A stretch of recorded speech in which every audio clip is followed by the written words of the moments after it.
This is Ruike D191-B, but today I'm not going to do a regular knife review. I want to find out how sharp it comes out of the box and how sharper can I make it. Let's find out. Before we test the edge, let's take a look at the knife. So this knife was kindly provided by Nikolai Podagiev. If you are interested in the model, I will leave a link in the description below. The Ruike D191-B is a budget folding knife that costs about as much as a dinner out, but it comes with ball bearings action, a frame lock, and 8 CR13 MOV steel blade. Now, this is definitely not a premium steel, but it's stainless and it's very easy to maintain and very easy to sharpen. In hand, it feels comfortable and secure. But the first thing that stands out is the aggressive blade shape. The tip is very fine and it looks like it should handle the detailed cutting task quite well. The action is also surprisingly good. Honestly, I handled knives that cost twice as much and didn't open that smoothly. Now let's check the weight of the knife. So it's 120 grams. That's definitely not a lightweight knife and you'll probably notice it in any pocket. But enough talking, let's go to what really matters. How sharp is from the factory? First, regular paper. I think it's quite good. For everyday task, this would just do fine. The knife is sharp enough to cut regular paper, even a zigzag pattern, but however the edge has coarse finish, you can hear it. Now let's try some thin glossy paper. You can see it's gutted, but it's struggling a little bit. But as I thought, for everyday task, I think it's just fine. It will cut good, but yes, it's struggling. Let's move on a paper towel. Well, this is where the things start to fall apart. You can see the knife don't cut it at all. And as for the shaving hair, no chance at all. I can actually feel it's pulling and snagging.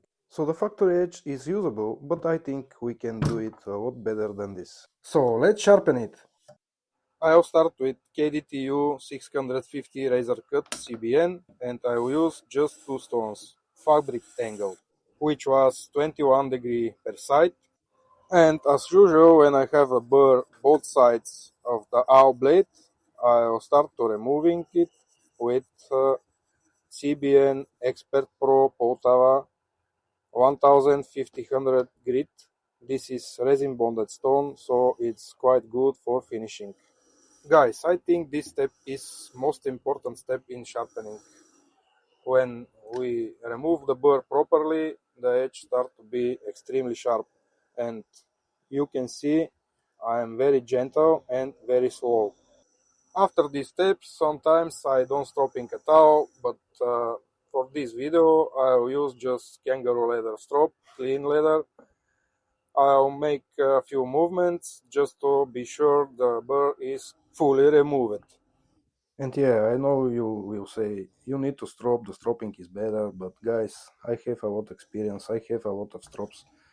I try everything. This is what works for me and it's worked very good. In my opinion, if I removing the burr properly with stone, I don't need to stropping anything. But let me know in the comments, do you prefer to stropping? Now let's see what we achieve. I will make the same test as before. As you can see, the knife shaves hair very easy, without pressure. Yes, I hope this is not everyday task, but it's very important sharpness test. Now let's move on paper towel. You can see it rises effortlessly, even when cutting in zigzag. This is big improvement. It's cut regular paper with ease, noticeably cleaner and much more quieter than before. Thin glossy paper is also not a problem, but let's take it a step further and try with double wall cardboard. As you can see, it's cut through it without any effort. For a budget knife, that is very respectable results. So what do I think about this knife? For the price, it's very solid knife. The factory edge was usable, but after sharpenings, it really comes to life. Would I recommend it?